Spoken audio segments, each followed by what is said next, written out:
Megastar Chiranjeevi అనేది mega fans కి ఒక ఎమోషన్. ఇండియన్ సినిమా హిస్టరీలో చిరంజీవికి ప్రత్యేకమైన పేజీలు ఉంటాయి.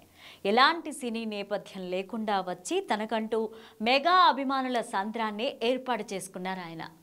యాక్టర్ అవ్వాలనుకున్న కల సాకారం చేసుకునేందుకు ప్రతి అవకాశాన్ని వదులుకోకుండా వాడుకున్నారు. ఇంతింతై వటుడింతై అన్నట్టుగా ముందు చిన్న చిన్న పాత్రలు చేసి ఆ తర్వాత సైడ్ రోల్స్, విలన్ రోల్స్ చేసి అక్కడ టాలెంట్ చూపించి లీడ్ రోల్స్ చేస్తూ వచ్చారు చిరంజీవి. 1978లో కెరీర్ని ప్రారంభించారు. ఆయన కెమెరా ముందుకు వెళ్ళింది పునాదిరాళ్ళు అయినా ముందు రిలీజ్ అయింది మాత్రం ప్రాణం ఖరీదు సినిమా. బాపు, కె బాలచందర్ లాంటి డైరెక్టర్స్తో కెరీర్ తొలినాళ్లలోనే పనిచేసిన చిరంజీవి తన కెరీర్ని ఎలా మలుచుకోవాలో డిసైడ్ అయ్యారు. అలానే అదే క్రమంలో పున్నమి నాగు, కోతలరాయుడు, మొగుడు కావాలి సినిమాలు చేసి ప్రేక్షకులను అలరించారు.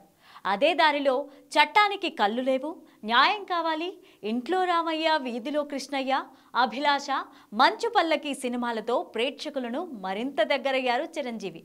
అయితే చిరంజీవి కెరీర్ని మలుపు తిప్పిన సినిమా మాత్రం ఖైదీ. 1983లో వచ్చిన ఆ సినిమా ఆయన్ని సూపర్ క్రేజ్ తెప్పించింది. ఖైదీ సినిమా తెలుగు సినిమాల్లో కొత్త రికార్డులు క్రియేట్ చేసింది. ఆ సినిమాతో మెగాస్టార్ చిరంజీవికి తిరుగులేని క్రేజ్ వచ్చింది. చిరంజీవి సినిమాల్లో డాన్సులు స్పెషల్ అట్రాక్షన్. ఆయన కొత్త కొత్త స్టెప్పుల్ని ఇంట్రడ్యూస్ చేశారు. అలా స్టెప్పులేస్తూ యాక్షన్ సినిమాలు చేస్తూ బ్లాక్ బస్టర్ హిట్లు కొట్టారు చిరంజీవి.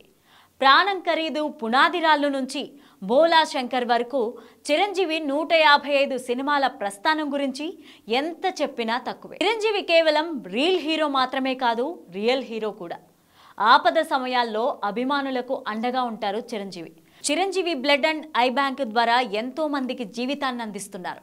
మెగాస్టార్ చిరంజీవి ఇండియన్ సినిమాల్లో ఒక ప్రత్యేకమైన స్థానాన్ని సంపాదించుకున్నారు. ఆయన ఈ స్థానాన్ని అందుకోవడం కోసం ఎంతో కష్టపడ్డారు. స్వయం కృషితో ఎదిగిన మనిషి కాబట్టే ఎక్కడ ఎప్పుడు కించిత్ గర్వం కూడా ఆయనలో ఉండదు. అంతేకాదు తెలుగు సినిమా పరిశ్రమలో వచ్చే చాలా మందికి చిరంజీవే స్ఫూర్తి. ఆయన్ను ఇన్స్పిరేషన్గా తీసుకుని సినీ రంగం వైపు వస్తూ ఉంటారు చాలామంది. నేడు 70వ వసంతంలోకి అడుగు పెడుతున్న మెగాస్టార్ చిరంజీవి గారికి హృదయపూర్వక శుభాకాంక్షలు తెలియజేసుకుంటున్నాం.